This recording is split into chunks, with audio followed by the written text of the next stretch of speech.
Hey, how's it going? I'm Eric. I am making a video right now. I'm in the process of editing it. I'm a little bit nervous about how it's going to turn out, so stay tuned for that. Today I'm going to be unboxing this, which just arrived in the mail for me. It's the new Steam controller. My wife told me today while I was at work there's a package here for you. I asked what it was, and she said it was a box in a bag. Didn't say where it was from.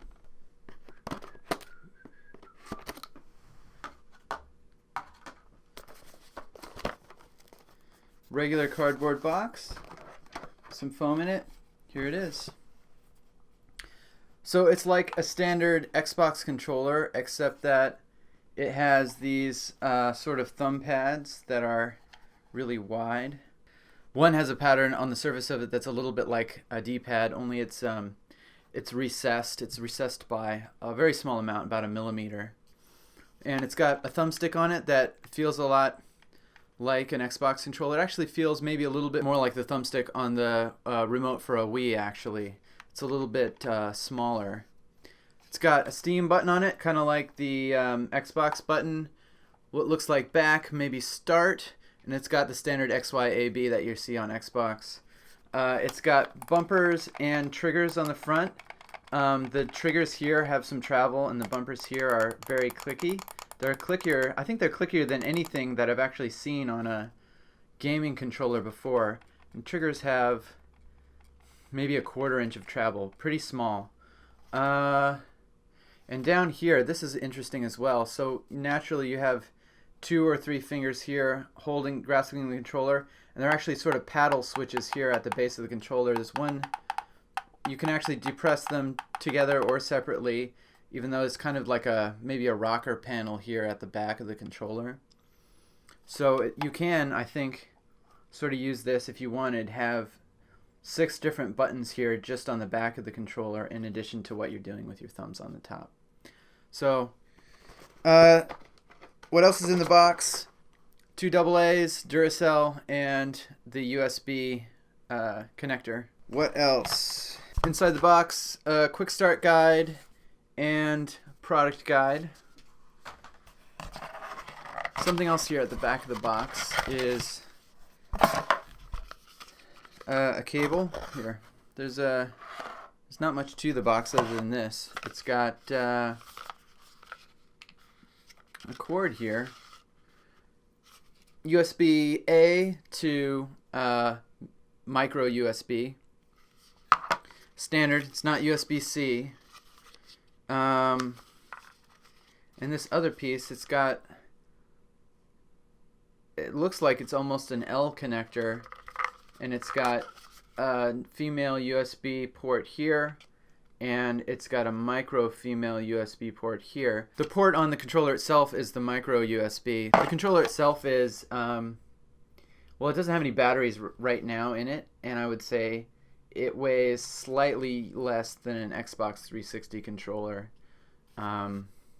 With the batteries in it, you probably wouldn't really tell the difference. It's pretty comfortable. And on the front here, there's a slider switch. So that releases this panel. And behind the panel, it looks like we've got a slot for 1 AA battery under each of your hands. So that's actually a pretty cool enclosure. The ends of the paddle that are actually that are buttons are also parts of the battery enclosure. The control surfaces feel pretty nice. They're a little softer, a little bit more rubbery than you might expect. They have kind of a cool, soft feel to them. So what I'm going to do is take a peek at the guide here, pop in the batteries, and take it for a quick whirl. I really am working on a video. I know this is distracting me from my editing, but it's coming, I swear. The purpose of this guy, actually, based on the quick start guide, is that you can take your USB connector and stick it into this, and then you can use your micro USB to USB-A cable that comes with it, this guy, to connect that to your PC. This is kind of just a little stand, I guess. I don't know if that's totally necessary, because as the pictures show, you can just connect it directly as well. And then after you've installed the batteries, you've hooked up the USB controller, you hit the Steam button, and it should just go. I also received a email from Steam saying in order to get the full experience from the controller, they recommend switching Steam to use their beta version. I'm just gonna give it a test. Okay, here it is. Pull this to the right and pop open the tray. Got my two AA batteries here. They go in positive side down. Push that to the side. Again, on the other side, positive end down. Plate goes back in like this. And that's back in place. That's good to go. Then hit the Steam button. Makes a little beep. It's got a little flashing light underneath the Steam icon. Okay, you need new firmware for your Steam controller. Let's update that now. So that actually only took a few seconds, maybe 20 seconds, even though it said it might take a minute. Controller detective and now active. Now I'm scrolling back and forth.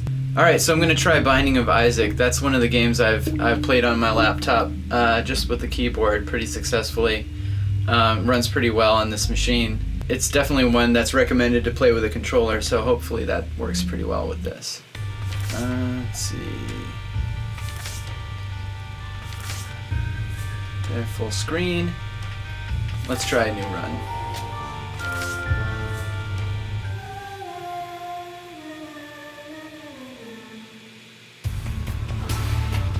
So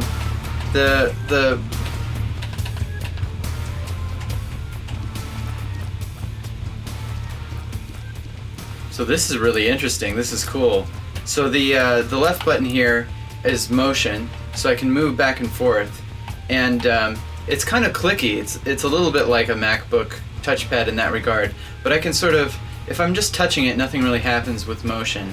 But if I have it clicked down, I can actually move in many different directions without clicking in different directions. It's not multiple buttons underneath.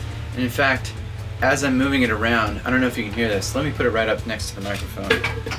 Oop. Maybe you can make this out.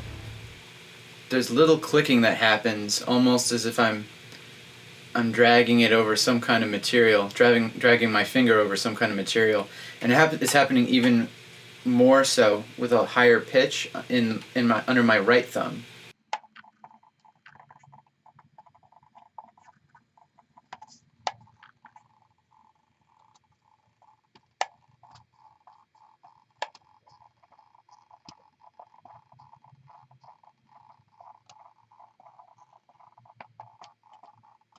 Sounds a little bit like maybe stretching a piece of plastic. So it's actually audible. It's pretty quiet, but it's audible. And it's the same sort of thing. It's giving me some kind of force feedback that's pretty subtle as I'm moving over the surface, as if the touch of the surface wasn't enough. I'm not sure how useful that's going to be yet. And also, at least in this game, I don't actually have to tap down in order to fire.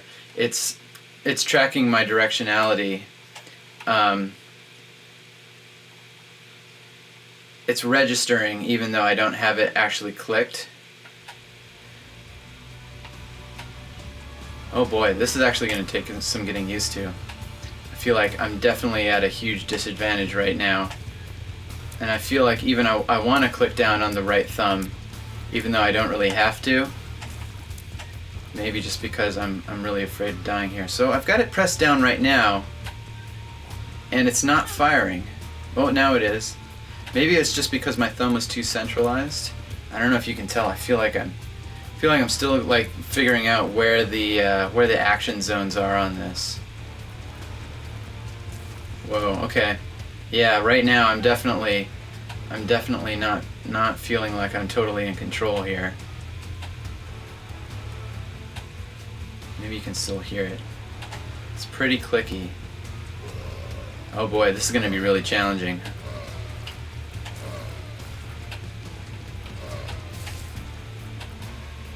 Oh boy, so I'm trying to fire to the right here.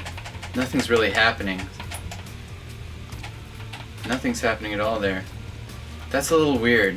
I'm not sure what's going on with that. It seems inconsistent. So if I pressing down to the right on the right pad here, nothing's happening. But if I drag to the right, it does fire. So normally that would be the right arrow. So it's really more of a drag.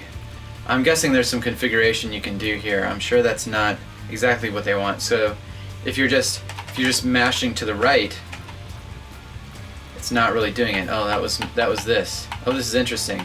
So it looks like the thumb, the paddles down here are mapped to left arrow and bottom arrow by default. Triggers nothing. Uh-oh. Ooh.